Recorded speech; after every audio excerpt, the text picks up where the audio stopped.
Talk live. I don't know. I get a little tired of hearing it, right? The 99 is terrible.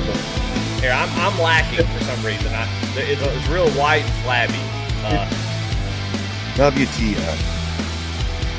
What are we doing?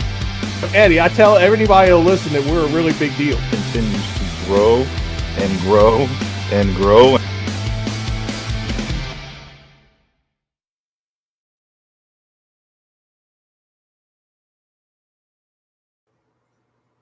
All right, what's going on, everybody? Welcome to Goat Talk Live, presented by SAVE22 here on Thursday night, and we'll get that up here. Bam, boom.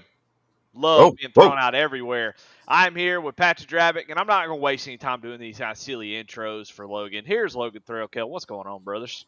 Hanging out, man. How about yourself? Yeah, we're doing good, doing good. Glad. Thank you for joining us on such late notice. We needed a Hail Mary guest, and we nailed it. Hey, yeah. You know, I can't think of a better person for it, honestly. Right. It's like the last kid picked in volleyball, you know? Still stand there and take balls to the face. Off to a great start already. I love it. We're right out of the gate hitting home runs. That's what I like to do. Any more puns we can say. Yeah, tonight's going to be a fun one. I'm excited to see some things that we got going on. We've got some nonprofit stuff to talk about. We got some things going on in the background that we're excited to. I'm excited to talk about. I don't know. I think I just need to vent and let it all out. Is what I need to do. And we got Logan. We're going to talk about all kinds of stuff. Goat Locker broadcasts and what the hell does Santa mean? Why are you Santa? And all of those things. And we're going to talk about it tonight. Along with the bracket challenge, we got another round in the books, and I'm gonna tell you what, this one's gonna surprise you. This is the biggest week yet, and I'm very excited to kind of show what happened there. It's crazy. So very exciting. We got a lot of stuff to talk about. We'll jump right into it. But first off, we got to thank our sponsors. We got to thank Save22.vet for their sponsorship of this podcast. And if you've not gone to Save22, I don't know what the hell are you doing.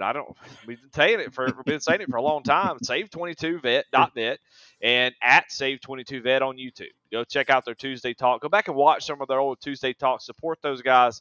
I mean, their viewer count has definitely been improved thanks to you guys out there who have been putting in some work to show love to our partners. And they deserve it. They deserve the views. They deserve the exposure. What a cool thing is going on over there on Tuesday Talk. And they should have 10,000 people watching every week. So the more you share, the more you post the link whenever they go live, the more you watch, the more they get put in the algorithm. And that what they're doing out there in the world for vets will be highlighted. We also got to thank our ATYL Media sponsor, and that is happyhourracing.com. And if you go to happyhourracing.com/ATYL, well, heck, that'll give a little support to Taylor Kitchen over there at ATYL Media. I mean, incredible job she's doing. I mean, unbelievable. If you go check out ATYL Media, you'll see, I mean, she's putting out content. She's a machine. I don't understand it. It's unbelievable. And she's unbelievable. So support her if you're going to buy some sort of gear. I got a race coming up that I'm going to. I got a couple races this year. I need to get on happyhourracing.com. I need to get me a shirt because I'm going to need it coming up. Scan that QR code if you want. And yeah, that's all of our sponsors out of the way. So let's jump right into it, guys. What's going on, Logan? If you don't know, Logan Threlkeld, he's announcer, producer, holiday extraordinaire over at VSPEED, and he has moseyed on over here to GLR. He's part of quite a few communities. Very popular guy, very likable guy, and it's easy to sit down, chit chat with him. And so that's what we're doing. We bring in the heavy hitters on nights like tonight. So Logan, thank you for joining us. But let's jump right into it. Let's get to know you a little bit. Of course, I met you over at VSPEED, and let's break it down a little bit. Where are you from? Give us some of those personal details. This is like whenever you're sitting in a new classroom for the first time and the teacher doesn't know what to do. And they're like, all right, icebreaker, guys. Tell us a fun little fact about you. Where are you from? Fun little fact. Let's do that tonight. Sure. Why not? Go fire away, Logan. I mean, it works. I think you're quoting me with that one. I can't remember where I pulled that one out. But no, I'm Logan Threlkeld. I'm from Southern Illinois. 27 years old. I've been kind of around the iRacing community for a couple of years on and off.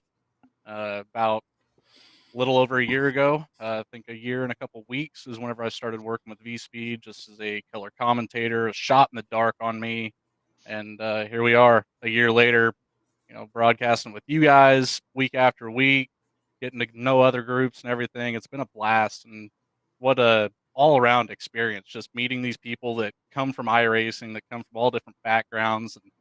And Goat Locker is one of those places that you really get just a melting pot of everything. Yeah.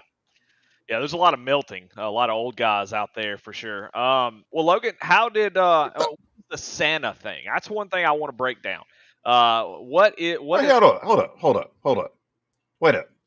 Yeah. You just can't throw stuff out there like melting and old guys and just breeze on by that like nobody heard that. I'm the host of the show. I could do whatever I want, actually. That's true. I mean, I suppose that's honestly true. But most of the time, I just get to sit in the corner and make weird faces. But tonight, I'm going to take a timeout. Okay. All right. We're taking a timeout. All right. Yeah, we're going to take a timeout here All right. a little bit, Moment from of the old jokes. And I like how both of you just all of a sudden crossed your arms. Like, I don't even want to listen to what this guy's getting ready to say or any of those types of things. This is just my face anytime I see you typing in Discord. See, I thought we were taking a timeout, but you hadn't shut up yet. So are we taking a timeout or what? I'm sorry.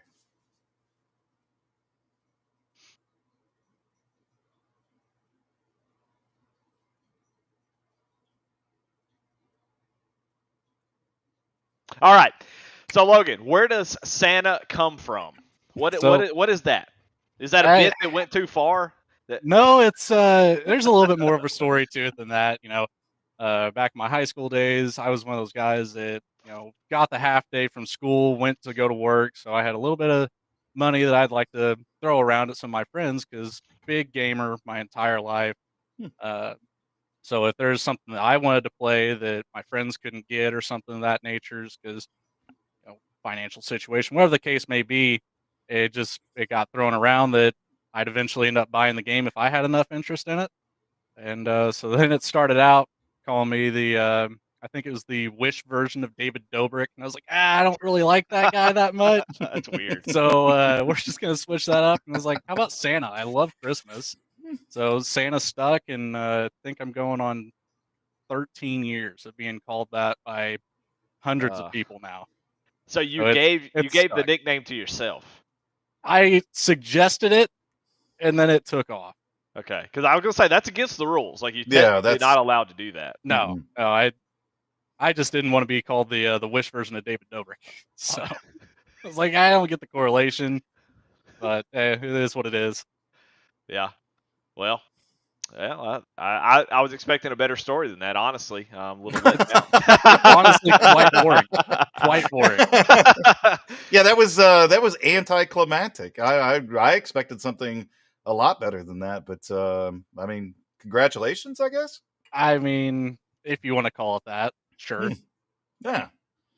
So I mean, you've adopted that personality, and it's kind of fun. You have a lot of fun with it and things like that. But I kind of want to rewind here a little bit. How did you get into iRacing? I mean, are you a racing fan?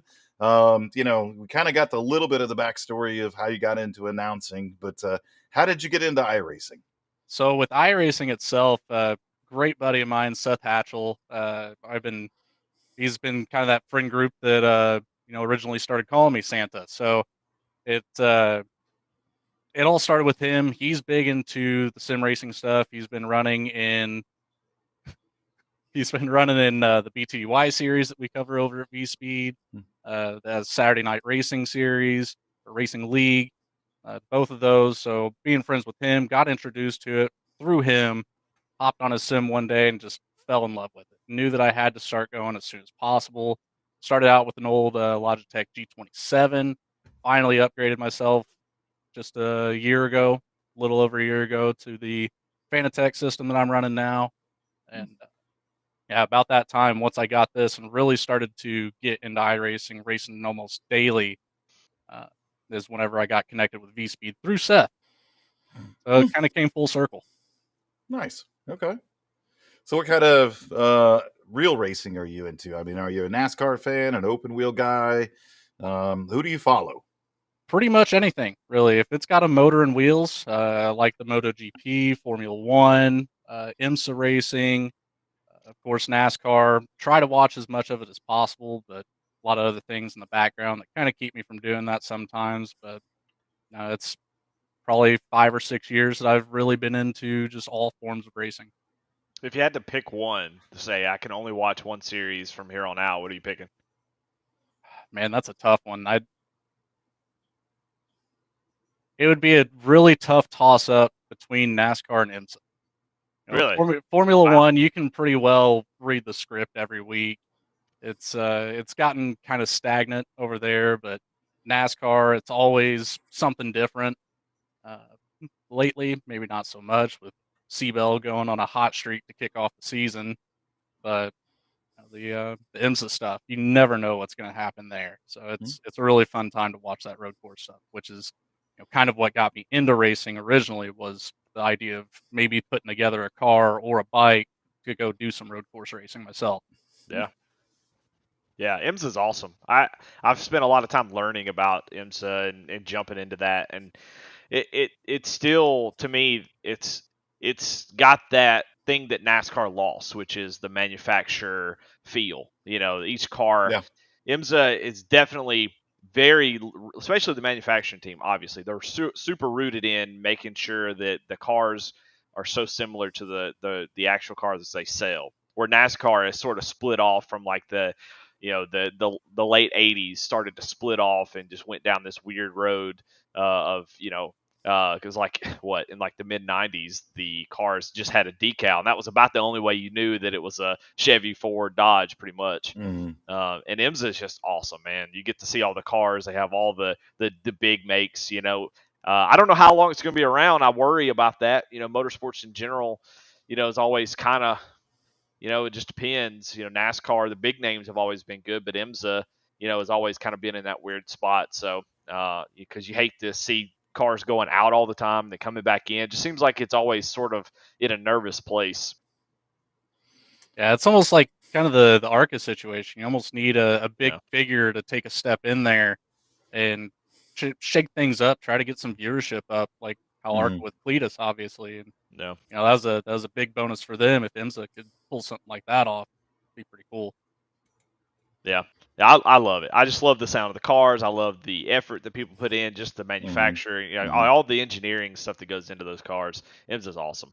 It's been a lot of fun. Of course, the big events are so cool, man. You've got on the IMSA side, you've got 24 Hours of Daytona. Then you got on the WC, you've got the Le Mans 24 Hours. It's just really, really cool events. And I think Japan even has one too, doesn't it? Doesn't it have like a GT3 type series? Or did I just make that up? I don't know. Anyway, I know they've got a series for the key cars though, or at least they used to. Yeah. Do endurance races with those. Yeah, it's cool. I think down this weekend, I think Joey Atterbury is, if y'all remember, he did some broadcasting for Goat Locker. He's actually down in New Orleans this weekend with Joe Peak, who also did some broadcasting for the USAC series. Is down in New Orleans this weekend, and there'll be some. I can't remember what the one series, but there's a Mustang Challenge series that'll be down there. That should be pretty fun. So, who knows? I might take off and go down there and meet the boys, see what they're doing behind the scenes. Well, okay, so you it's tossed up between NASCAR and IMSA. Who's your NASCAR driver? I'm gonna have to go with Larson. He was my first signed diecast, and as you can see behind me, I've got a few more over here in the corner. 2 of them signed by him, and that was kind of started my collection. So I would have to say Larson. What makes you pick a driver? I'm always interested to hear why people pick the drivers that they pick. I just think that he's got a pretty good energy about himself. You don't really ever hear about him getting into too many quarrels. Seems like to be a pretty fair racer for the most part, at least. There's obviously some criticism here on him as of lately, but every driver experiences that at some point, right? Even in iRacing, you're gonna have your friends, you're gonna have your foes, the battles on and off the track. So it's real life, and it's not at the same time. So I think that's really it. He just seems to be overall pretty hyped dude. Yeah. I like it. Really, Yep. Well, what made you start getting into announcing? What kind of brought that on? Was that a need that you kind of wanted to fill, or is it just something that kind of popped up, or a desire that you had? Just a random luck of the draw kind of thing. I mentioned earlier Seth Hatchell was my connection to VSPEED. So one day, just watching one of his races, I was like, man, what's it gonna take to see if I can do this? So he's like, hey, I'll put you in touch with Adam or Bradley, and we'll take it from there. I don't have anything to do with it. All right, yeah, that makes sense. So took like 2 or 3 weeks before either one of those guys got back to me, and so I was getting a little discouraged, but finally gave me a shot. And color commentary. Funny thing is, my first show with Bradley was absolutely horrible. I had no idea what to say and when to say it. Even now, I still feel like it's the same thing sometimes, but yeah, it's he asked me one question I remember so specifically. He asked me what to break down the term backing down the corner. And I completely froze, and I got so lucky that my internet ended up disconnecting me at that exact moment. So it looked like I just I said Like, nothing, which I had nothing to say. I had no way to break it down. I had no idea what the term meant, and got bailed out by my internet. And nice. luckily came back, and he kind of glazed over the question, so I didn't have to circle back to it. But yeah, that was a start, and here we are a year and a month later, and I feel a whole lot more confident doing it now. I can actually break down that term. Yeah. Well, real quick question I have for you. You start, you feel like you're not that good, or that's what your words, not mine, because I don't remember when you started. But you feel like you're just the first show maybe not as good. What do you think that? What do you think has been the biggest improvement for you when you started to now? Because you have a lot of confidence on Friday nights. You come in as the lead, and you come out with a lot of confidence. You've got the control of the show. You kind of carry it. Is it just reps? Is it you working with people that were better than you, or what do you think was the big jump for you to kind of progress to where you are now? One of the best ways that I felt like I improved was whenever I moved into the production side of things. It kind of helps to create the flow of the race and what the viewers are seeing. So Yeah. once I got into that, I kind of picked up on some things working with Bradley, occasionally Adam, Alec Martinez, another great one to kind of shadow from. Yeah. Everybody that I've worked with throughout the beginning stages of this, I was just picking up little things that they would do and try to find a way to apply that myself. And then, of course, just picking up the flow, figuring out where things needed to be, and then the transition from doing that into Goat Locker, where yourself, behind the controls of the cameras and everything. I feel like we've got a good connection behind the scenes to say mentally, I want to talk about this, and it's like spot on right then. We're to it, and it's the same way, vice versa. So that even felt like it improved even more. I feel like that's where my confidence came into play. Was I don't have to sit over here and press 4,000 buttons in the matter of an hour and a Yeah. half, Yeah. and I can focus solely on bringing the race to life. Yeah. Yeah, I mean you've gotten really good. I mean the breakdown, the lead, announcing has been really good, and I'm with you on that. I like whenever I'm about to click on somebody and take the camera somewhere, and you say at the exact same time. It's just weird how that works sometimes, where we're almost on the same wavelength, even if we didn't like chat to each other or anything to say let's do this. And sometimes it just works, and that's what's so fun about getting in a booth that you work with the same people over and over again. Is you get that sort of weird connection. But we're not going to nerd out about broadcast. I know nobody wants to hear about that too much, but well, yeah, I have to be careful, man. I'll talk about this for Oh, I 25 know. minutes. I know. We had you on with those Alexander PC guys, and I Yeah, about I fell scared asleep. them off, man. Yeah, well, maybe not. But we started this whole thing off with you said the whole fun fact, ready, set, go, and we never got a fun fact. So give us a fun fact there, Logan. I never said anything about a fun fact. What kind Eddie of a did. spot are we? Yeah, He's like, hey, we want to hear a fun fact. yeah, like the teacher calls on you, tell us something interesting about you. Remember that whole little intro Oh, thing? a Yeah. fun fact about We me. never got anything interesting because the whole Santa thing was not interesting. Well, that's debatable. But no, I guess fun fact about me is in my spare time, I'm a big collector of things. I've got the collection of die-cast cars surrounding me. I've got a couple guitars around me. These black boxes behind me, those are all megalodon shark teeth. So it's I'm a collector of things I find are cool. And then on the outside world of things too, just a lot of drag racing. That's kind of my gateway into racing. It's relatively cheap, especially if you do it on a motorcycle. So Hmm? it's a way in. It won't take me very far at all. I just do it for fun. But maybe at some point it'll send me to the booth there.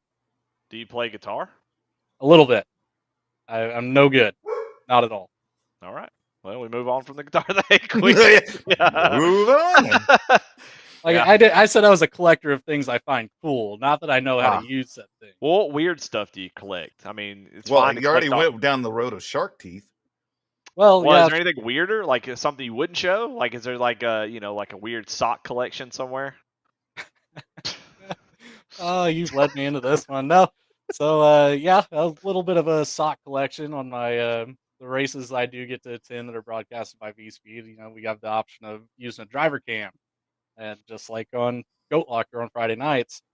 And I just decided one day, I might not be the best driver in the field, but I damn sure can be the most likable on the broadcast.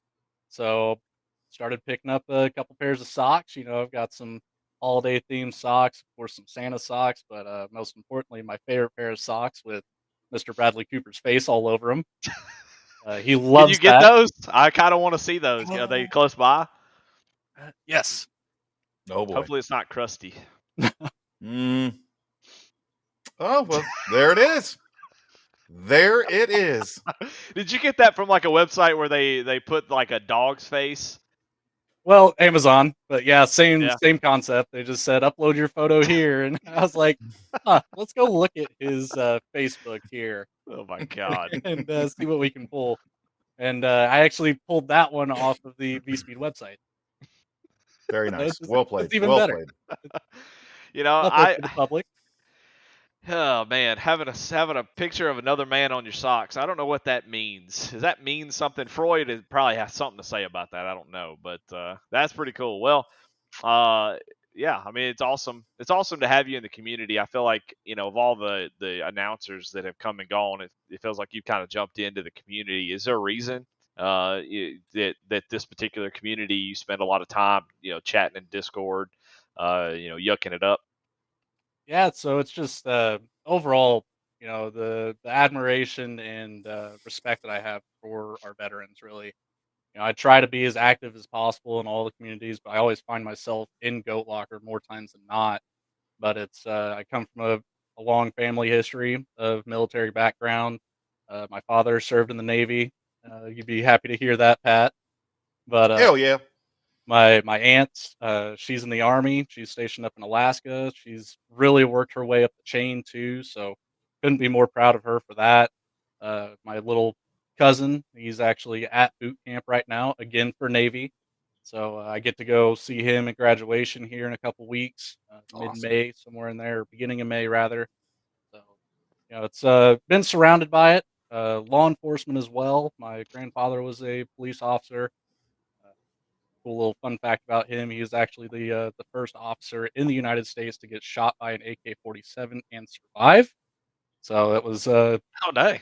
That's an interesting fact. There's your fun fact. That is the funnest of all facts. That is the fact.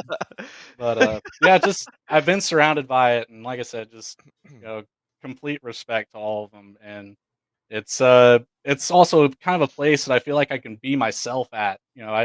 These guys hold nothing back ever. Yeah, it makes for a lot of fun. You can throw it at them, they throw it right back, and it's a game of catch all the time in the Discord. So it's just a fun place to be. Yeah. Yeah. Until you have outbursts in over race comms, and then it's not so fun. But yeah, Matt, shut the fuck up. oh, that's one. That's one. You used yours up. That's it. We're A little early in the show inside joke. too. Yeah, well, I'll go ahead. I'm going to break this down so I don't look like a complete idiot.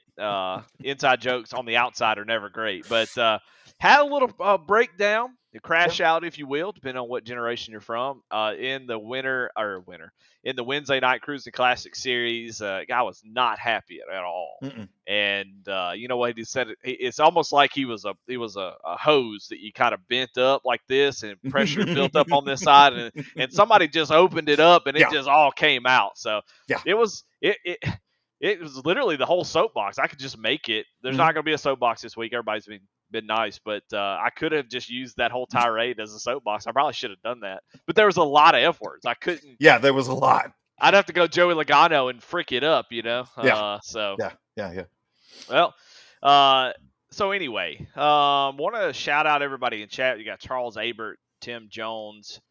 Over there in Twitch, we got Ace9967. I don't know who that is, but thanks for watching. Let us know who you are, and man, we're glad to have you here. Mr. Bojangles, I know who that is. That's Bradley Cooper himself. Charles Abert again. Socks. Yeah, he wanted to see his face on the. That's such a narcissist thing to do. Is just hang around just to see your face on the podcast. You got Brian Froheiger. I think I'm saying that right. Just automatically. I believe so. Yeah, it's really sweet. I'm happy about that. Yeah. It's good to have Frog in the chat with us. Mr. Leg Day. He's always here and big supporter of Goat Locker. And we're a huge supporter of Brian. As much crap as we talk, we have to give a little bit of love his way. Skylar Daly is in here. Catch Finch, that's Corrine Smith. Mm-hmm. And let's see who else we got. Chuck Phelps. And then Jamie Lipke. So a lot of good folks. A lot of probably go to the week winners for sure.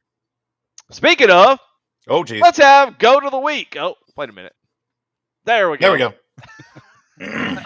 Well, one of my favorite segments that we do here at in Goat Talk is Goat of the Week, and that's where we highlight either somebody in the community, somebody that has stepped up, did something that went over and above and beyond. I hate that I'm gonna say this, the Call of Duty, and and somebody you just want to highlight and just say, hey, thank you for being you, thank you all for being for being what you are to this community. So. Pat, I'm going to start it off with you this week. Who you got for Go to the Week? Well, my Go to the Week is somebody that no one knows their name. So my Go to the Week is Tyler White. Tyler White was selected today as the next veteran that's going to get a sim rig. He is currently active duty Marine Corps, going through the process of getting out. And we'll be packing things up and heading to his house on Monday. So no one knows him yet, but I'm going to give the advance notice that Tyler White's showing up. And I'm so excited about it. He's got a cool story to tell as well. So once we start getting some of that information out, you all will do what you always do and welcome him to the fray. And we'll get him up and racing with us. But that's my Go to the Week, Tyler White. Tyler White. I love it. What you got there, Logan? I got to go with Peg Leg, man. Chuck Phelps. It's we had an awesome conversation the other night. I believe it was after the last Friday night race. It might have been last Friday during the bye week, but just got to hang out with Chuck for probably hour and a half, 2 hours, just shooting the shit.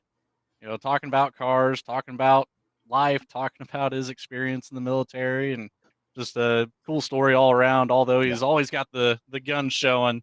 It's pretty menacing there on the broadcast. He's just such a down-to-earth guy. And finally, he kind of approached me whenever I was just hanging out and started up a conversation. I was like, oh, pretty cool. Let's talk. So it never ended. So yeah, that's my go to leak right there. Peg leg, Chuck Phelps. I love it. I was just thinking, I don't think I've ever seen Chuck in sleeves. No, I don't think he owns a shirt with sleeves. When he got his new Goat Locker hoodies done up, I mean, he's modeled those a couple different times, and he left the sleeves on them because he had stuff put on the sleeves. So I've seen him in sleeves. I'm racking my brain, and I don't think I've ever seen him in sleeves. So that's something that just occurred to me, is I've never seen the guy put sleeves on. Now, they can't contain it, But I don't think I've ever seen him in sleeves. Huh? Doesn't need them. Doesn't need 'em. No. I mean, if you got arms like that, why would you hide them? Exactly. I wouldn't. Yeah. Yeah. Yeah. Man. Yeah. Anyway, my GOAT of the week is going to be Brandon Wallace. And the reason being is because Brandon Wallace takes a lot of shit. And is still here. He's in chat tonight. And he's always taking it on the chin, giving it back. And so there you go. That's going to be my GOAT of the week. Brandon Wallace. We get a bunch of 99 is terrible stuff out there. I'm surprised there's not 99 is terrible merch out there already. There is. Yeah. And so, hey, appreciate you being a good sport. Chuck says it's too hot in the rig. That's why he doesn't wear sleeves. I like it. And you got to be nimble when you're fighting off homeless dudes. So also true. Also, Chuck, I just want to go ahead and throw this out there. Last night in the Wednesday night Next Gen series, you did hit me on the straightaway, and I just want to say all this joking we're talking about, I done told you. I'm gonna come out on the podcast right now. I done told you, Chuck. You're gonna quit hitting me. I don't care who you are. I don't care how many crayons you eat. You're going to quit hitting me. Do we really want to talk about who hit who last night in the race? All right, let's break it down. Logan, I don't know if you know this, but Patrick just flat ran me over last night. I just can't believe it. I can believe it. He's laughing. He thinks it's funny. He don't care. I don't care. Nope. No. He just flat ran my ass over. No, yes, I ran over Pat last night. What? So, no way. I did. I am not. I think I'm starting to come down off the peak of where I used to be with iRacing. I'm going down. So my skill level has dropped quite a bit. And so things that I used to be able to do, I can't do anymore.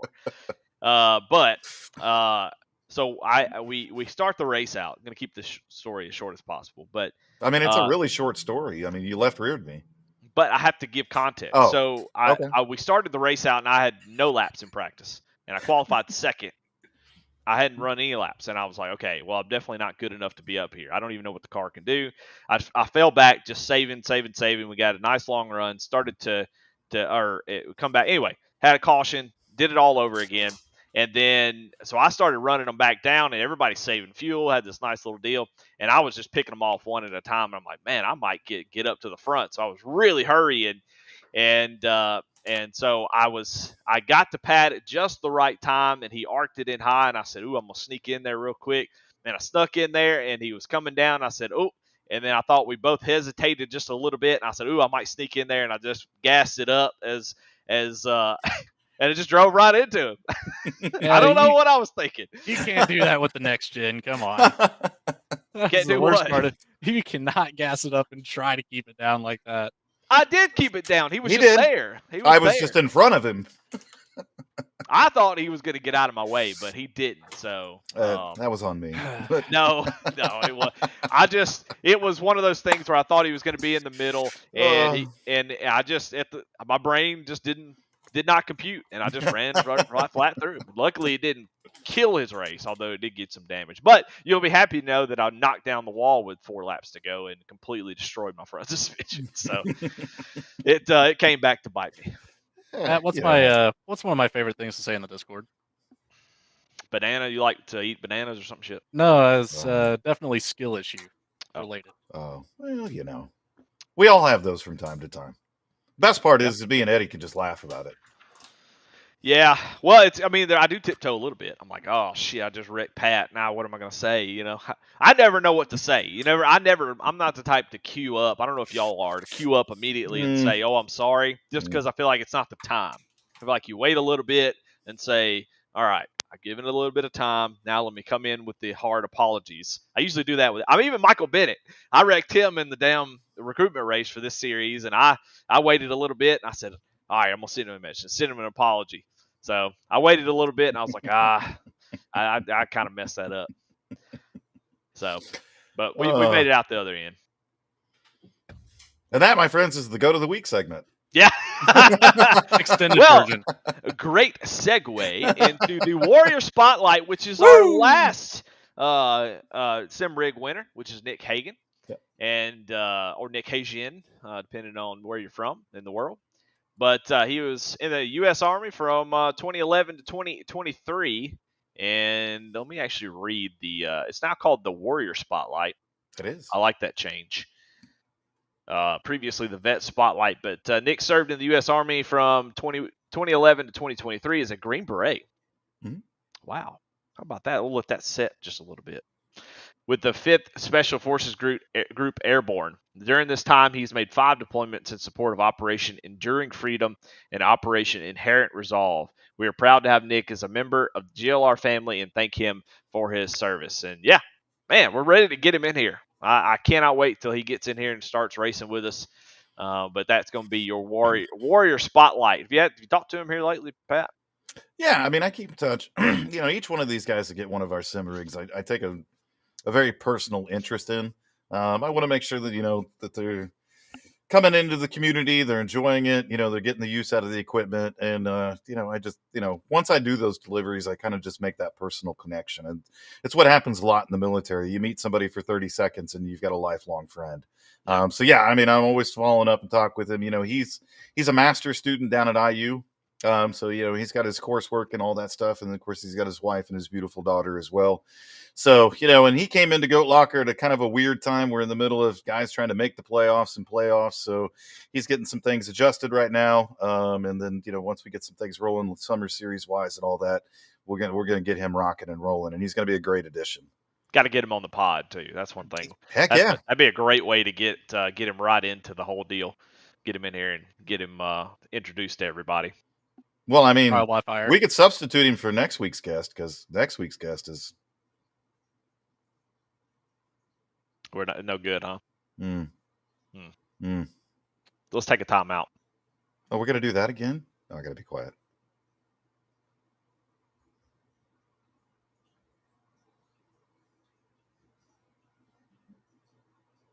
All right, let's move on to the bracket challenge. Gosh, I'm excited for this. We are moving into the I'll tell you what, Pat, I'll give you. Yeah. Is there anything? Let's talk about nonprofit because I don't want to mess up and forget the whole point of this podcast. Is there anything we want to talk about? We talked about the new Warrior base in Discord. You want to break that down a little bit? Yeah, and it continues to be active. We continue to build upon it. So anybody that is a veteran within the Goat Locker racing community or first responder, please let Jamie Barkus know. That way we can get you the tag and you can get in there. And within that part and section in Discord, it is for veterans and first responders only, sharing a lot of resources, allowing them to connect and talk about some different things. So it's a really cool thing that we decided to do and get up and rocking and rolling. And it's been going good, but as with anything new, we just, people be patient with us as we get things moving.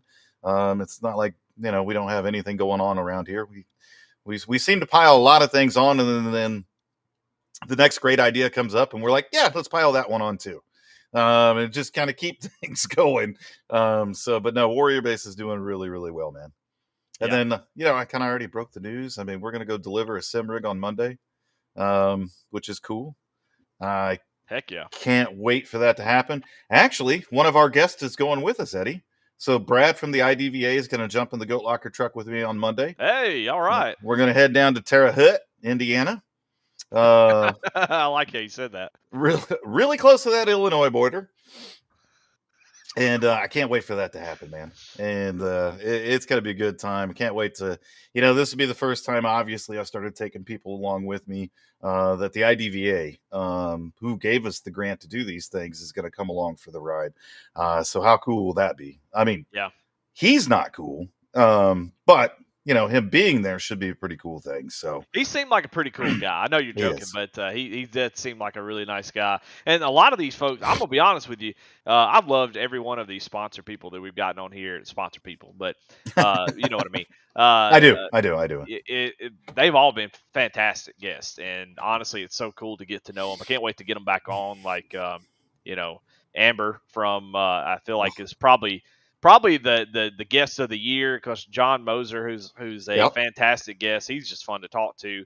I could sit there and talk with him. What felt like 30 hours, 30 days in a row, 30 years, whatever. So all the guests have been really incredible. So I can't wait to get get folks back on. I want to say something funny in Discord. I'm going to read before you move on. Yeah. Jeremy Garner says, breaking news: Michael Bennett to be on Goat Talk tonight, a special guest appearance to recap his race from Wednesday night. Make sure to tune in on the action. That's not happening, but I appreciate the boost to try to get people in here. Logan, if you could do your best, shut the F up. That would be great. Do it right now. Go. He's not going to do it. Do it now. Right now. Go. He's not going to do it. What am I doing? Nothing. Am I saying it? Nope. No, you're not. Moving Okay. on. Daniel Cunningham said, this is without a doubt the hardest announcement I've ever had to make. But after turn 4, the GLR Premier Cup Series race at Charlotte Motor Speedway, we've lost Michael Bennett. I love it. Yeah, well, Logan said it perfectly before. I mean, we're kind of cutthroat around here. We just kind of say whatever the hell we want, and if you can stick around and you got thick enough skin, I mean, welcome to the family. But yeah, I mean, you do something like what he did last night, you will live in infamy for a little while. Yeah, I mean, and I can't play it because it's really vulgar, but it was I mean, we've all had tirades like that. Oh yeah. Without keying up the mic, and that's the key is like when an 87 car runs through you. I'm sure there was and I'll be honest, my favorite thing to do back in the day. You're gonna laugh, Pat. Oh boy. But you knew I did this. My favorite thing to do was to race Pat and Jamie and go back and watch their Twitch stream to hear the tirades that came out of all of them. Yep. And if you've never heard Jamie Barkus just let loose, he is the best. He is he can go from 0 to 100 to 0 just like that. It's impressive. I think only somebody like him can be that way because he can go. It's just like and then he's like, sorry. And that's it. It's just fine. It's just normal conversation. But it's an incredible jump scare if you're in chat with him though. Like it's incredible. Like you're just sitting there cruising along, doing your race, and all of a sudden it's like, what? And you're like, what happened? Yeah. What happened? Yeah, I love it for it. I wouldn't want him to change one bit. No. If he said one day I'm going to be a monk or some shit like that, I'd be so upset because that would bum me out entirely. If he's like, I'm going to be a pacifist and I'm not going to get mad anymore, I'd be like, this is not happening. But yeah, it's always fun in the GLR chats, and that was one of my favorite things to do is go back and listen to y'all get upset at folks. I got a good middle finger picture out of that. I don't know if anybody's ever seen it. You definitely did. Yeah, you did. Yep. Logan, one time I was trying to pass Pat, and he wouldn't. He kept at Pocono in turn 1. He kept checking up in the middle of the turn. He would drive down to the bottom and he would slow way up, so you couldn't get a run on him because you wouldn't be able to get by him. And I had just about had enough of it. I'd been following him for quite a while, and I said, I think I'm just going to take him on the outside. I'm tired of this backing up the corner crap. So I drove that son of a gun down the corner on his outside, got it hooked up, went right around him, and I didn't think nothing of it. And I went back and watched for my entertainment, and there was a big old middle finger at me when I was going by. like Dale Earnhardt to Jeremy Mayfield. He was telling me I was number 1. Mm-hmm. Yeah, I really was. I was thoroughly impressed with the move and all that other kind of crazy stuff. You're so impressed it pissed you off. Like that's what I don't understand. It was such a good move, and then you were mad about it. I don't even get it. Yeah. See, and conversely, years later, sorry, Logan. Years later, like last night, it was just like a dumbfounded moment. And I was like, "Did that just really happen?" Like. See, that's what I thought we were setting up for was a reoccurring theme of Eddie wrecking Patrick. I didn't wreck him. I drove around him on the outside, never touched him, and he gave me the finger. He gave me the finger. I've never gave the finger to somebody who passed me before. What is that? That's because you can't see him unless you go back and watch it. That may be. Maybe. I'm sure I've gotten a lot of fingers. My personality. I'm sure I have too. I'm sure I'm getting some right now. Yeah. I got a couple under the table right now. Yeah. I think my personality is a lot like sandpaper, so I'm sure I get quite a few over the years. Well, let's break down. Let's see. We've got you got the SAVE22 hike on May 3rd, which is exciting. That's coming up in just less than a month. So yes, where's that going to be at, by the way? Massillon, Ohio. That's right. So if you go to Veterans Memorial Park in downtown Massillon, so if you just kind of Google that or whatever, you'll find where everybody's going to be. And yeah, man, I mean, I'm excited to get over there. I'm excited to be a part of the hike. I've got my fingers crossed right now. I got a couple weeks here that we can get the car out there as well. But we'll have to see how that whole thing plays out. We're still having a couple issues with the trailer. So I'm excited for that. I think, before we jumped on the show, I talked about I had lunch with Lincoln Tech yesterday. So car show's coming up, June 28th or 26th, or I always 28th. forget. 28th. It's going to be a twilight car show this year, so it's going to go from 5 p.m. to 8 p.m. We're actually trying to get a live band out there and everything too, so excited for that. And for all the cars that show up, they get the placards and everything, and all the proceeds come back to Goat Locker Racing. So it's incredible what they do for us each and every year, not only being a corporate sponsor, but putting on this car show and letting all the proceeds come back to us is amazing. So that'll be a lot of fun. We've got the big Sim Expo up in Chicago land area, September 5th through the 7th with Alexander PCs. So a few months down the road from that. And then, as of today, after a couple phone calls and things like that, Goat Locker Racing is going to be at the Coca-Cola 600 this year. So we're going through the process of selecting those. We've got the VIP passes. So for those that went to Bristol last year, or at least tuned in and learned what we did at Bristol, we took a bunch of people down there, but we had the 4 VIP passes to the race. And those people also got a backstage look at how an entire race broadcast is put together. So we're doing the same thing at the Coca-Cola 600. So we're getting all those plans together and everything like that. So as me and Jamie are reaching out to people, and we'll get all the details put together. So hope to see a whole lot of people in Charlotte for the Coke 600. And like we said, we're going to have a great group of people at the Indianapolis 500. Dan Kirkeel is going to be there. Tim Jones is going to be there. Jake Ellingson. I heard today that Regis Clark is going to be there. Mike Browning usually goes every single year. So there's going to be a hell of a contingency at the Indianapolis 500. And we said, well, how about the rest of us go to the Coke 600? So Love it.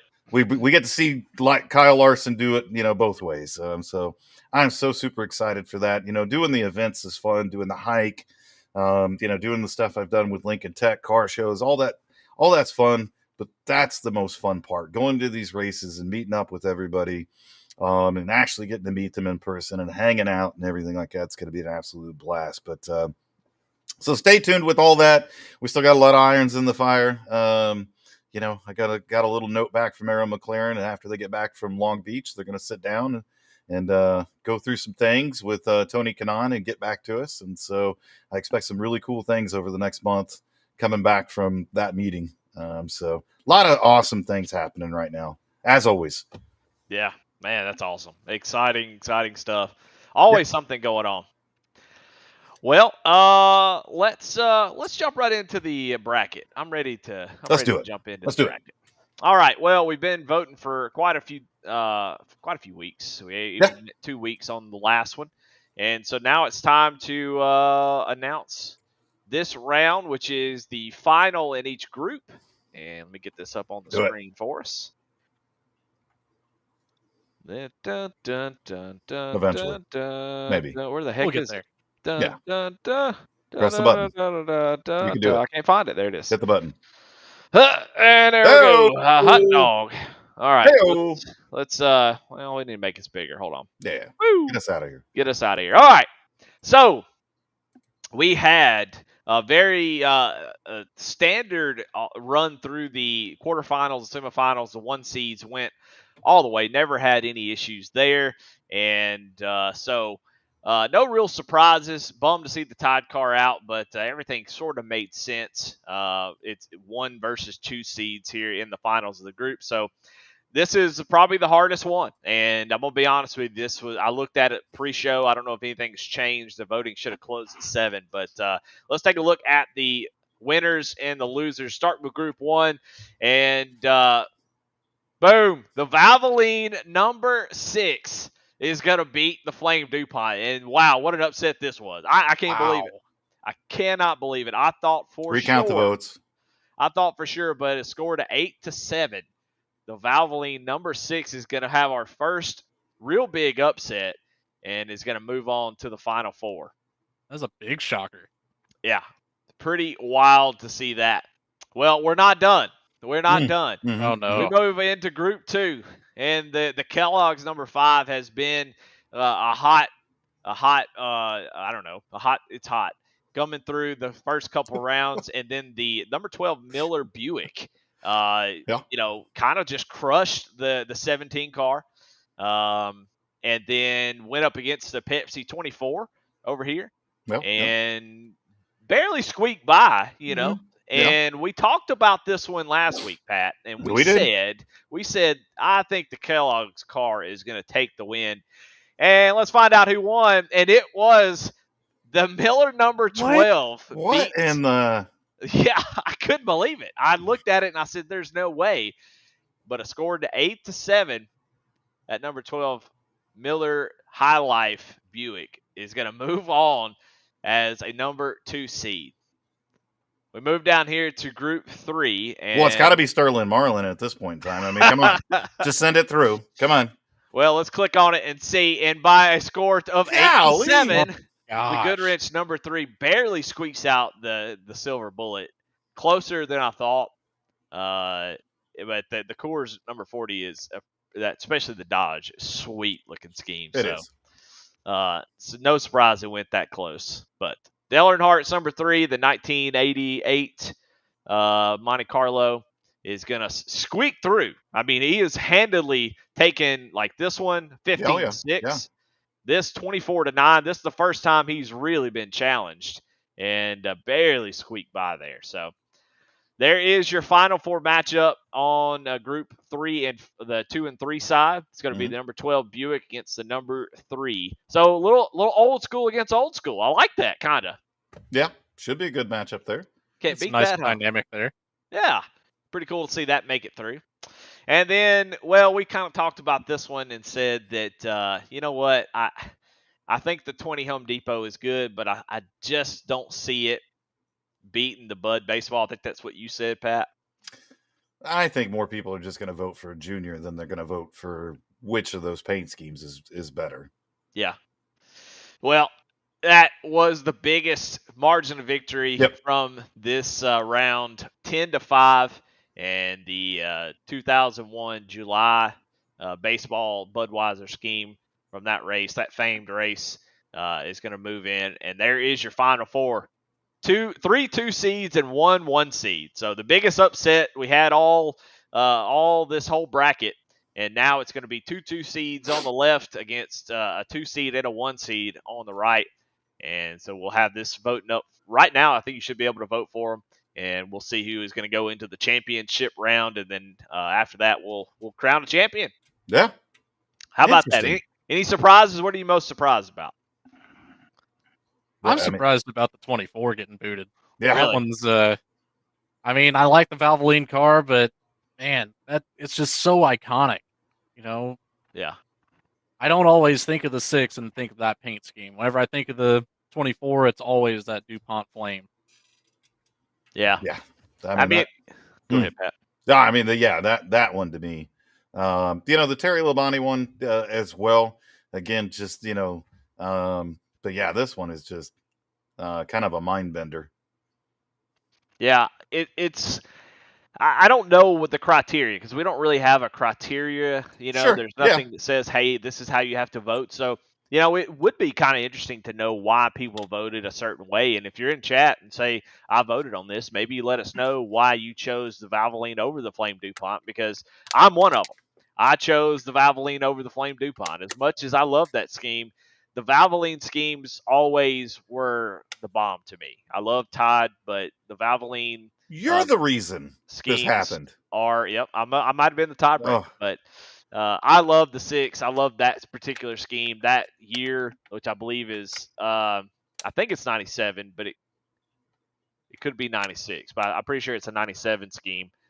Those are always my favorite. And if you think about it, the colors are just nice. I like the dark blue with the blue and red for the Valvoline on the white. It always puts a solid scheme no matter who's driving it. I mean, even now, you put Valvoline on the 24 car or on the 5. I mean, it's hard to beat. So I think it's just the color scheme that does it for me. I never really was a huge Martin fan, but the Valvoline cars always look pretty good. But surprising for sure. Any more surprises? Oh, just want to bring up what Daniel said in the chat. This is setting up to be father versus son here in the finals. Yeah, Dale and Dale show. Be interesting to see how that one plays out. I mean, I think there's no way that the 3 loses to the 12. Yeah. I think the 8 versus the 6 is going to be a little bit closer. Yeah. But I don't know. We'll find out next week, huh? Yeah, we will. Well, everybody get out there and vote. The link is still the same. You click on start voting at the top and you pick which one you want to move on. So if you're surprised by the results, probably because you didn't vote. It's a lot like politics. But I think this is a pretty good, solid Final Four. I think it's tough to get rid of some of these schemes. Some of them were kind of throwaways anyway, but this is a solid matchup. And yeah, if it does end up 8 versus 3, I have no idea how that's going to go. So, yeah, going to be a fun one for sure. As far as surprises, I was surprised that this was close. Yeah, I would agree with you there. Yeah, I love the scheme, but I don't know if everybody loved it. I didn't really know. But I was happy to see that people felt the same way. Because I mean, this is really not even Dale's best scheme, I don't think. I think of more the 96 plus, Goodwrench car with the Monte Carlo, the mid 90s one. I even think about the Lumina before I would think about this version, because you always see the Wrangler, right? 87. You don't ever see the Goodwrench one, so I'm surprised that it's been so dominant up until this point. Well, we're gonna find out, aren't we? So yes, sir. Go vote. Get your vote out there, and we'll see who comes out on top. It's been fun. I like doing this. And, I'm gonna go ahead and announce what we're doing next. I love it. Do it. Yeah. What we're gonna do next is we are gonna have everybody vote. We're gonna have everybody put in a paint scheme of their own, their virtual iRacing paint scheme of their favorite one, whatever they think is the best one they put out there. We're gonna have everybody vote just like what we did in this one, and we're gonna rank them, and then we're gonna have another bracket, maybe in the summer. Maybe in the fall series, I'm not sure, but I think it's gonna be in the summer. I think we're just gonna keep doing this. I don't know. It's been fun. We could just shut the whole thing down right now. The creamsicle is gonna win. Yeah. Well, it's got a strong case. We'll see. It's all based on the eye of the beholder, I guess. But get your paint schemes ready and get ready to upload those whenever the time comes. And we're gonna put a little bracket. We're gonna vote who has the best paint scheme in the league overall. So. If you want to get your stuff, might as well go ahead and get to work now. Think about you think I got 2 or 3 schemes that are okay. Well, are they going to beat the creamsicle machine? Are they going to beat these SAVE22 schemes that are out there? Mm-hmm. You better start thinking about some stuff now. What's funny is people are going to just paint the one that wins this. They're going to have a lot of Valvoline and Tide schemes, I hope. Mm-hmm. Here's a question for you, just to see if it broadens anything up. Is it open to all the cars on the service, or is it limited to oval? There you go. So there's a lot of, in the GT3 series that you guys have. I've seen quite a few cool paint schemes over there too. So opens that door. Yeah, Chuck just asked what vehicle, and I don't think we're gonna have you're gonna have to. There is a little bit of strategy to this, and when we're thinking about like this right here, there's no strategy. This is just I picked the schemes based on who nominated them. But I think you're going to have to think about who's judging this, because if you build an F1 car and you put that into that paint scheme, how far are you going to go? So that's something to think about. Mm-hmm. Make it challenging for yourself. Think about what you think is going to look the best, what you think is going to win, and put it in there. I don't think we're going to have any kind of specific vehicle. We may do that in the future, but I don't know. Maybe I'll change my mind on that. We'll think about that a little bit. That's a good question, but I do think that I think it should be open to everything. Just see how it goes. So I like it. The people that are voting. So fun stuff. Go ahead and get your paints ready, and we'll get started on that. But we got to finish this one first. I can't wait to see who wins. Let's see what else. I want to talk about. We're okay. I want to talk about some broadcast stuff, which I know everybody is so happy to talk about. We announced it last week. GLR Media is starting up. True. Well, we have put out some feelers there for folks who want to be involved, and overwhelmed with the amount of support and stuff. I mean, no surprise, the community is pretty hot to trot, if I may. No. And okay. And anyway, they are a lot of people have responded, and we're happy. So if you've ever thought about broadcasting, if you already do it, obviously we want you in there because we need people to help other folks get into it. If you're an announcer and you've done announcing before, hop in there, because there's a lot of people who want to be a part of it. They just maybe don't know how to get into it. None of us knew that we could do any of this stuff until somebody held, we don't want a hand out but a hand up type thing. We hear John Moser say that. Same thing here. You don't know if you can do it unless you get out there and try. Mm-hmm. And we want to be an opportunity. This is a veteran organization, so we want to. If vets are out there, they want to get into virtual announcing, virtual producing. They want to make cool graphics. They want to do work behind the scenes because they're not a in front of the mic type guy or gal. Then this is a great opportunity. You want to make videos, shorts, things that will bring folks eyeballs to Goat Locker. We want you. So if you're out there, if you're interested in being a part of it, definitely reach out to me, please, and we'll get you. We've got a specific channel that will get you in. And I made this joke. It was I had the double D's. Is all I want out of people. I want dependability, and I want desire. If you don't plan on ever announcing a race, you're never going to commit to announcing a race.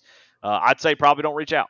We don't need you in the channel. If it sounds bad, but this is my prickly personality. We don't really need you in the channel just taking up space. We need people who want to do stuff, and that's what we want. We want to help your creativity come out. If you think you're interested, that's the desire part. And if I can depend on you to show up when we need you, that's the dependability part. The rest of it, I don't really, we'll make the rest of it work. And so far, there's been a lot of desire. I can't wait. I'm sure the dependability part will work out. But been a lot of response. There's plenty of more opportunity for folks to fit in and have your stuff put out there. So reach out to me. Yeah, I mean, I've been working on something, Pat. Oh boy. Really? Yeah, and you've been working on something too, haven't you? Well, I mean, yes. Look, there's no surprise now, and I'm going to let this one out of the bag because it's happening. Even if it is happening. You told me it's not happening. Oh. I'm doing it anyway at this point because I put too much work into it. But let's see. I'm going to try to figure out how I can get this on the screen without it being awkward.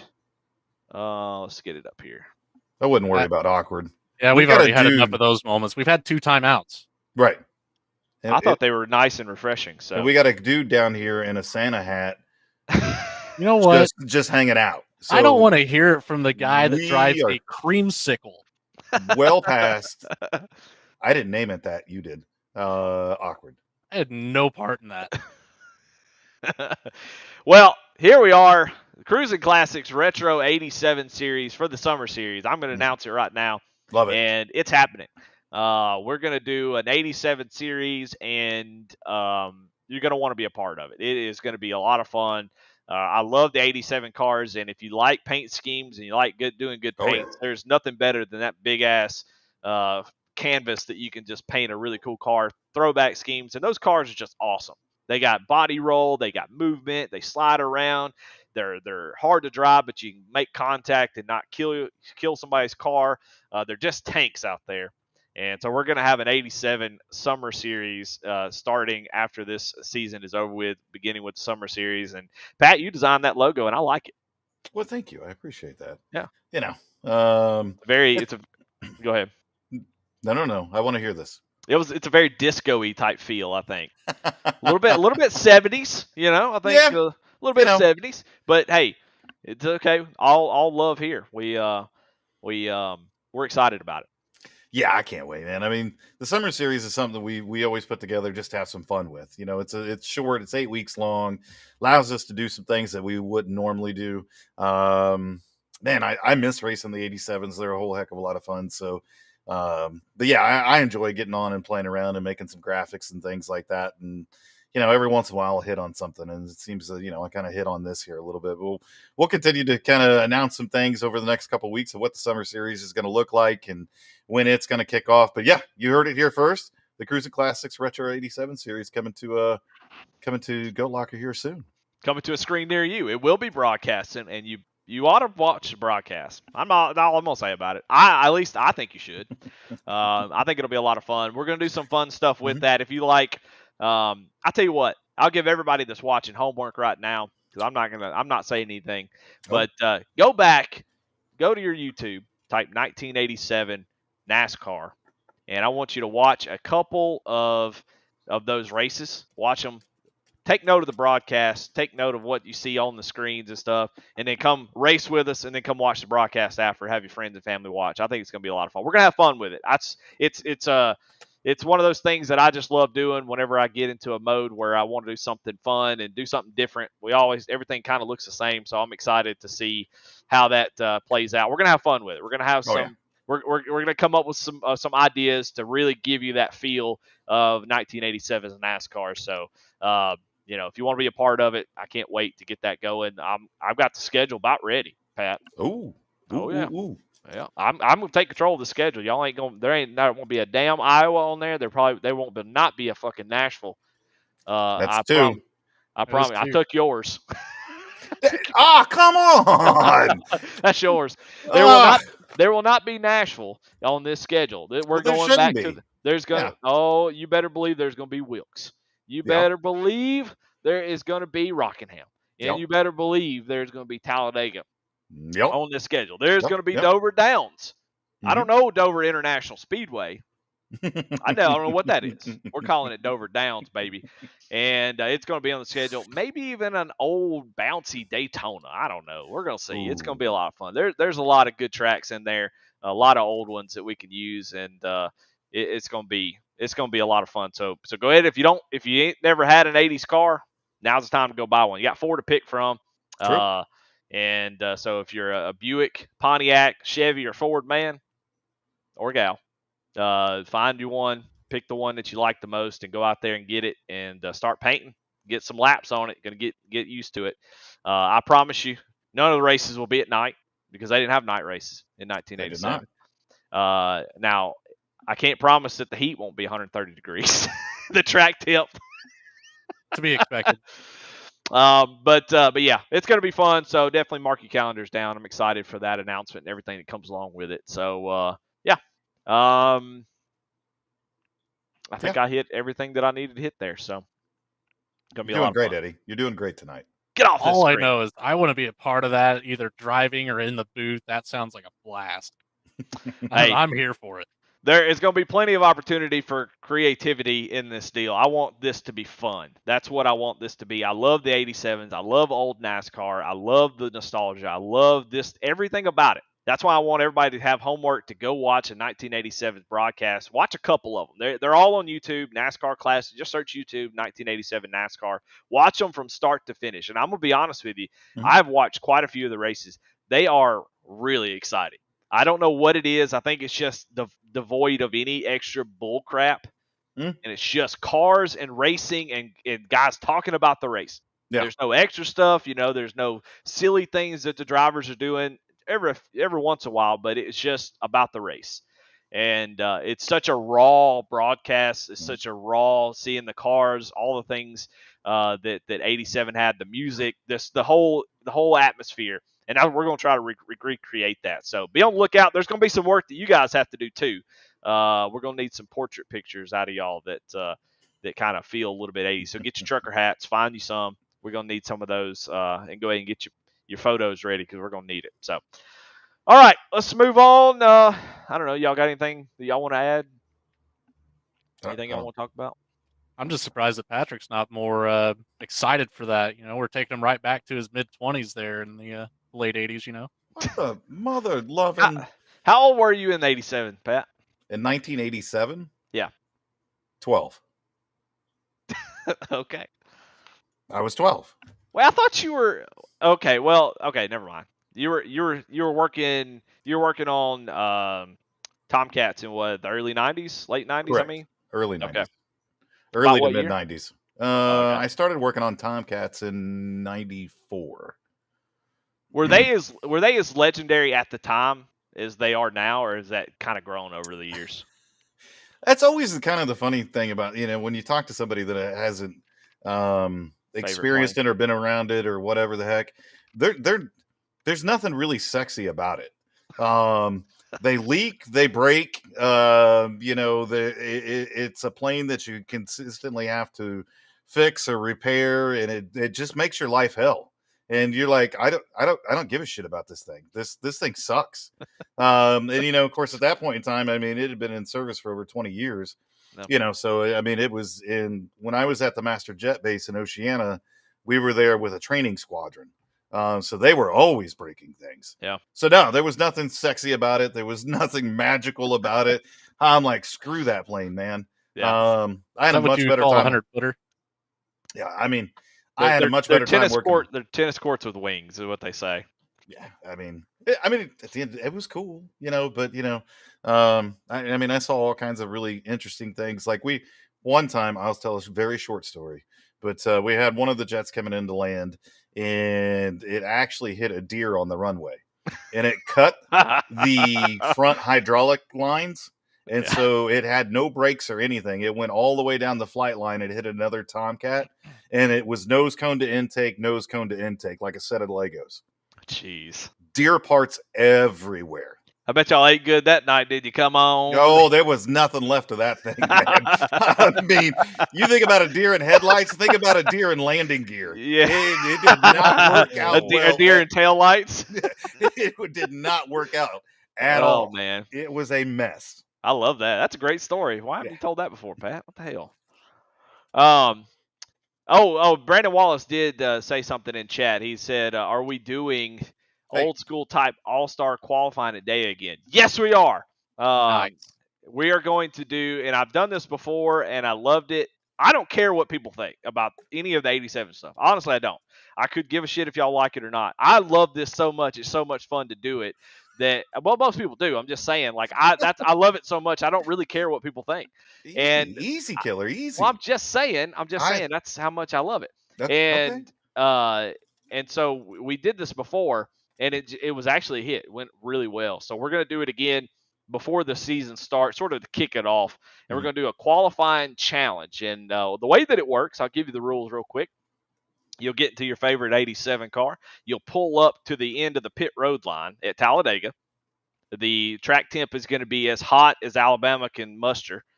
And what you're going to do is you're going to start from a standing start, and I'm going to have a stopwatch on the stream, and we're going to have however many people show, 40, 60 people show up. We'll have them all on the broadcast, and you'll do single car qualifying. You'll be on camera. No, everybody will be watching. Nobody. You won't be doing it all at the same time. The focus will be on you, and you'll have to start from the pit road exit line. Drive up through the gears, get up on the track, go all the way around, and come off of turn 4. Now, if you remember in 87, I'm pretty sure I hadn't changed this yet. No pit road speed. So you would come down to your pit box as fast as you want. And so you'll come off of turn 4. That thing will be close to 200 miles an hour. And you'll go down pit road as fast as you possibly can. You'll come to a complete stop in the box, the last pit box. Just a complete stop. And then you'll come to a complete stop once you've not done a rolling start. You have to stop completely, and all 4 tires, 4 corners of the car inside the box, and then you take off again, and you cross the line, and we stop the time. And we're going to go and take all the times from there, and whoever gets the top time probably gets something special. I'd say probably the top 3 will probably get something special. I don't know what that face is, but something special. It's going to be a lot of fun. Going to be tough, but it's going to be fun to watch. It's going to be because it sounds easy, but it's not. No, it's not at all, because if you slide through your pit box, you have to back up and you have to stop. So if you spin out, you can still set a time. You just got to get in your box. Now, if you spin around backwards in your box, okay, we'll take style points. So the trick is, how hard do you push? So you're going to go down, in there, you're going to take it easy. We had some guys take it really easy the last time we did this, and they were nowhere to be found on the standings once we got done. So, you got to find that limit of how far you're going to push. It's a tough line to toe. So that's going to be fun. Be watching out for the announcements on that. We got prizes and stuff. Pat's got stuff he needs to give away. His wife is upset about all the stuff that he's got around the house. He needs to get rid of it. So I have a lot. So be on the lookout for that. That's going to be a lot of fun. Yeah. So that's cool. Yeah. So we'll hit some. We got a bunch of people in chat tonight, so we want to include y'all.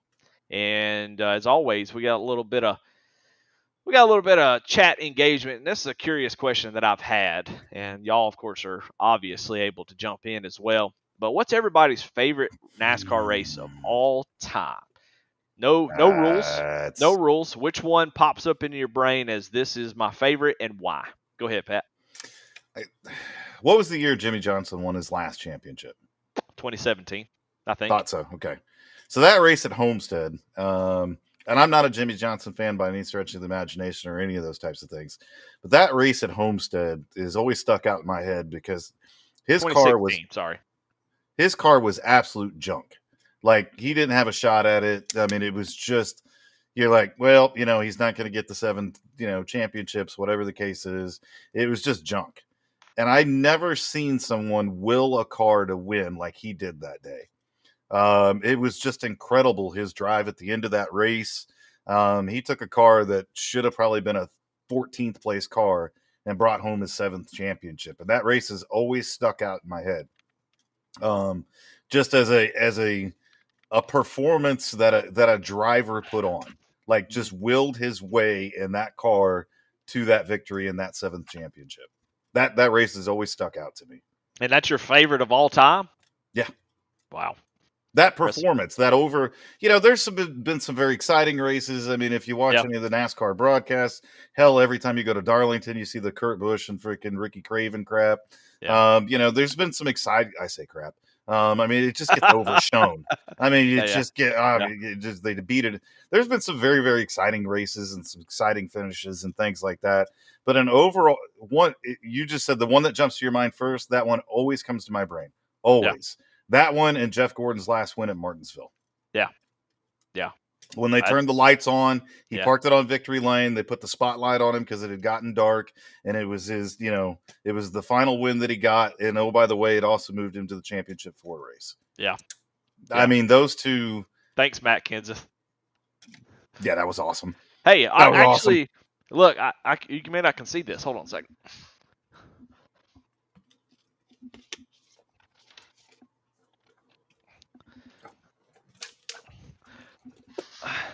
I got that bad boy right here. Oh, there you go. I got the race winner. Yep. I've been a Jeff Gordon fan since I was able to see, and there was no possible way I wasn't going to have this. I'll move heaven and earth to get something like this, so I had to have it. Yeah. There you go. I gave win. 2. Yeah, I love it. What about you, Logan? We got in chat right now. James Goshen says the '98 Daytona 500. I mean, that's a pretty solid one for sure. I would have to agree on the Martinsville win for Gordon. That's I'm like you. Gordon's always been kind of the number one in my family, at least. We also had that other side of the family that would root for Junior and Earnhardt and everybody else. So it was a nice little battle there. But if we want to talk about the first one that comes to mind, it's always, I can't put a date on it, but it's the race where Senior was 8th or 10th coming around for like 4 laps to go. Yeah. You had Junior that was up there in the front battling, and then out of nowhere, we've got the 3 car taking the lead. It's just, I could break it down further, but I can't remember exactly the same date. Yeah, you went to 2000. I think it was the Winston 500. That don't sound right. It was 2000. It was a 2000 Talladega race, and he went from 18th to 1st in 4 laps. Just incredible. Yeah, I love that one for sure.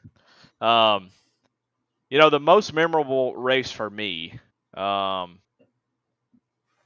got a lot of really good ones. But I think the most memorable race for me was probably in '95. We went to Atlanta at the end of the year, and that was the first race I ever went to.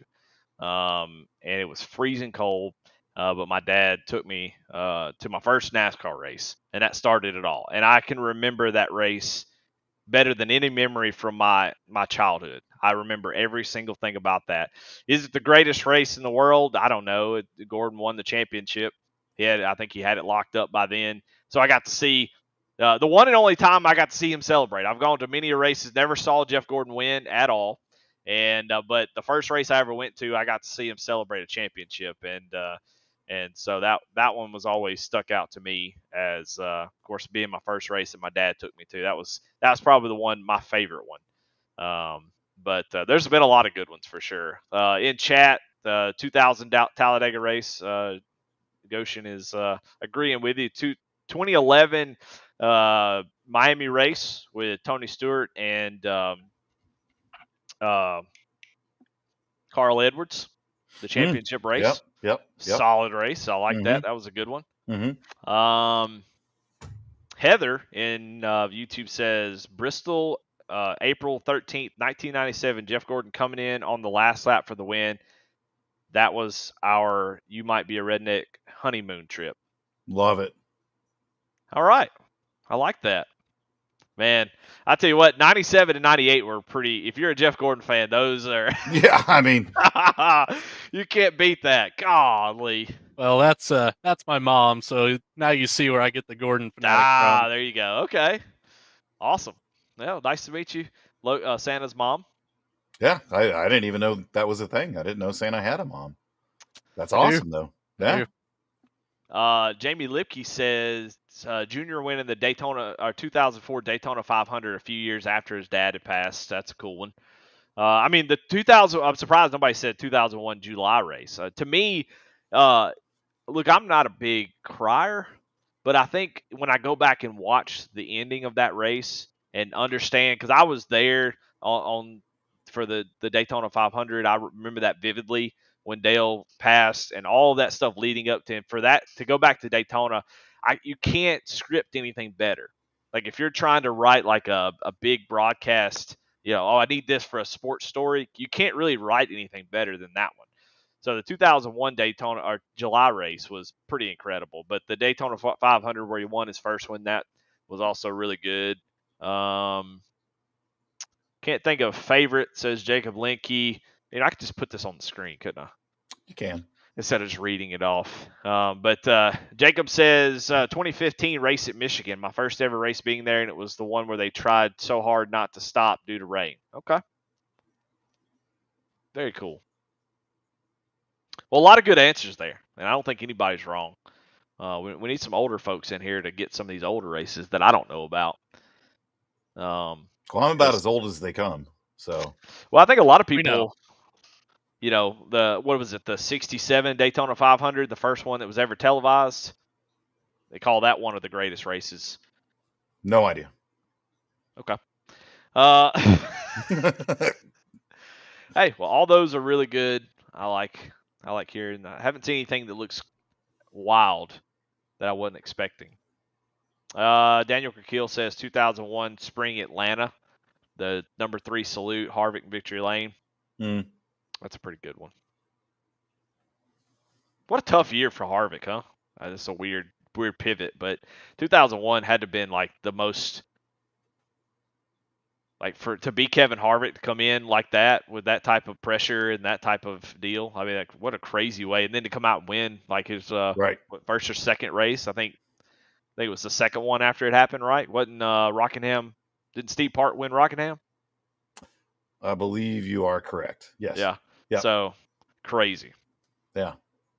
Jeremy Garner says my favorite race is when Pat doesn't wreck me. He's got a point though. Who? No. That's for you to decide. No. Well, all right. Well, that's a good place to end, I think. That was pretty good. Great answers by everybody. And thank y'all for being in chat with us tonight. Pretty good viewership for tonight. So thank y'all so much for being a part of the show. And Pat, thank you for always being here. And Logan, thank you for coming in, man. It was a lot of fun. Yeah, we're happy to sit and chat with you, learn a little bit about you, and looking forward to, I don't know, hearing you in the broadcast booth tomorrow night. Yeah, looking forward to more Friday nights, and thanks for having me. Thanks for calling upon me, even though Patrick might have had a little bit of, hesitance. Who cares? I got to protect. I got to protect all things Goat Locker. It's very, very important. So, there are decisions that get made in the heat of the moment that sometimes you've got to question them. And but you behaved yourself, so we'll keep you around for a little while longer. Go hit him with it, Eddie.